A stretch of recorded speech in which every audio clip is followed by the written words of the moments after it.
বন্ধু যা খাইছি 3 দিন আর খাওয়া লাগবে না, মাংসটা কিন্তু সেই ছিল।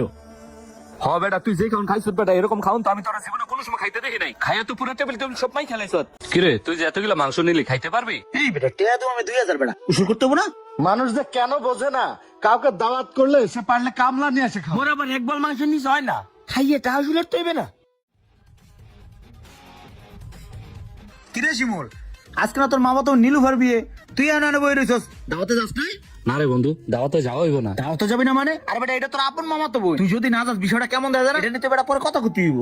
আরে পকেটের অবস্থা তেমন ভালো না, তাছাড়া ব্যবসা বাণিজ্য খুব খারাপ যাইতেছে। একটা দাওয়াতে গেলে নিম্নে 5000 টাকার নিচে কি দেওয়া যায় ক?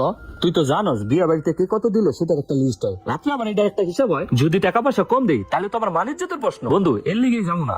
এটা কোনো ঘটনা বেটা, মেলাদিন বিয়ের দাওয়াত খেয়ে মুখটা চুলকাইতেছে। আমার কাছে একটা বুদ্ধি আছে। কি বুদ্ধি রে বন্ধু? আরে বন্ধু শোন, ওই যে বইয়ের যে খেরু আসাদ আছে না, ওর সাথে নিয়ে যাবি, ওই দেবে 1000, আমি দেবো 2000, আমরা 4 জন ভরপুর দাওয়াত খাবো, তুই মিলে 5000 টাকা দিবি। বিয়ে বাড়িতে কয়জন গেলাম না গেলাম ওটা কে কেউ হিসাব করবো? ঠিক আছে, তোর তো 1000 টাকা দিতে কোনো সমস্যা নাই না?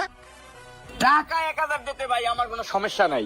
আপনি কিন্তু জানেন মোর খাওয়ার স্টাইল, মোর আবার এক বল মাংস নিস হয় না, খাইয়ে টাকা উসুল করতে হইবে না। হালার ফলে দুনিয়াতে আইসি খাওয়ার লেগে, দেখ খাই পুরোপুরি বোঝাই জানে তো খাইছে। আচ্ছা তুই এক বল না, তুই 2 বল খাই যা, বিয়ে বাড়ি তো তোর যত মজা তুই যা। ঠিক আছে বন্ধু, তাহলে এই কথাই রইলো। ঠিক আছে বন্ধু, তাহলে একটা কাজ করিস, জুমার নামাজের পরে বিয়ের প্যান্ডেলের সামনে আইসা পড়িস। আচ্ছা বন্ধু গেলাম। আমি ফার্মেসি দিয়া একটা ওষুধ খাওয়া না জানি বেশি খাওয়া যায়।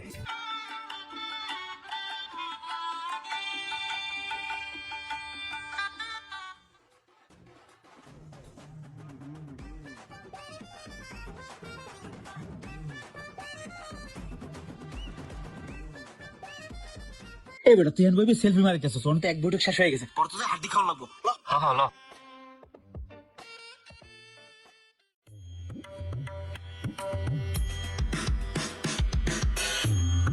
এই ভাই আরেকটা রোস্ট দেন। হ্যাঁ রোস্ট আরেকটা দাও।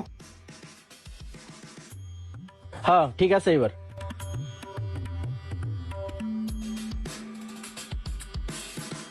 এই বেটা কি মাংস লস, মাংস বেশি গেল। আরে লইতেছি তো বেটা, খাইতে হইব না। কি যে খস বড়া, এই প্লেট টাকা। আরে বন্ধু হইছে, রাখ রাখ। আরে বলো বিয়ের দাওয়াত কি ডেলি ডেলি খাবি? একদিনই তো খাবি, খা। আরে এই তুই যে এতগুলা মাংস নিলে খাইতে পারবি? আরে বেটা টিয়া তুমি আমি 2000 বেটা খাই উসুল করতে হবে না, তোর আরো লাগলে তুই লবে না, তুই আমার প্লেটের দিক নজর দিস না। এখন খাও।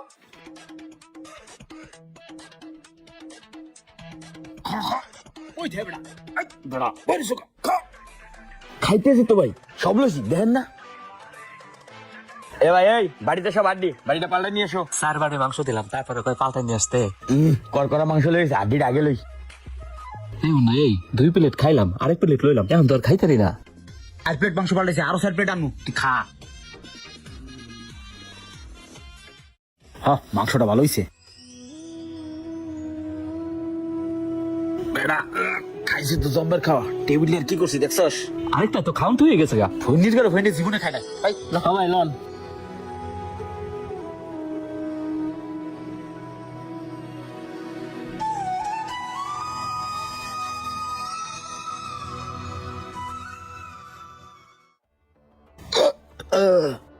বন্ধু যা খাইছি 3 দিন আর খাওয়া লাগবে না, মাংসটা কিন্তু সেই ছিল। হ বেটা, তুই যে খাওন খাইছিস বেটা, এরকম খাওন তো আমি তোর জীবনে কোনো সময় খাইতে দেখি নাই। খাইয়া তো পুরো টেবিল তুমি সব মাই খেলাইছ। এমন না দেখ, এখন পর্যন্ত বরযাত্রী আইতারে নাই, এর মধ্যে এতগুলো খাওয়ান নষ্ট করা কি ঠিক হইছে? বরযাত্রী চিন্তা তোর করা লাগবে না, হ্যাঁ গোটা হেরা বুঝবো না। খাইছিস তো পেটটা বেরিয়ে, এখন আবার বরযাত্রী চিন্তা করস। বেটা সবাই মিলে টাকা দিছি 5000, খাই শুরু করতে হবে না, পরটা পর বুঝবো না।